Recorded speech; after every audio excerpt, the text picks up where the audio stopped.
Usually those kids would leave me alone, but somehow they could tell I was different. They made fun of how far away I lived. They called my dad a sourdough. I was a blabbermouth as a kid, telling my dad stories I made up for hours. But after that show and tell, I didn't tell him much anymore. He didn't know exactly what was wrong, but his best guess was that the toys he carved weren't cool enough. He carved me a tank and tried to tell me what it was like to be in a real tank as a serviceman. I didn't know your dad was in the military. Yeah, in the army. The sad thing is that I'd pretty much forgotten until just now. There's so much I still don't know about him. I'm sorry. He knows how much you love him. You're going to see him again soon and have some closure, I'm sure.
The older I got, the more I withdrew.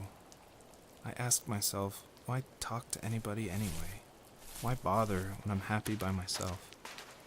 I started drawing a lot, mostly animals I saw in the woods by my home. I then imagined designing my own hideouts with things like TVs and pantries full of chips and cookies. I think that idea of leaving home and drawing blueprints started my career. I found a lot of solace in that. I'm not surprised, but I did the same thing, you know? There's something special about having a place to call your own. And now look at us. Well, if you count renting in an overpriced city. It's as close as we can get for now.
My teenage years were full of sketching, angst, and trouble. I wasn't popular or unpopular. Maybe just forgettable. I guess that gave me a sense of freedom. So I hung out with crazy kids, doing crazy things, even though I mostly just watched the chaos ensue. We did it all. Put fireworks in mailboxes, hide roadkill in people's garages, break windows of the barber shop in Anchorage. My dad was furious, but he was so busy working he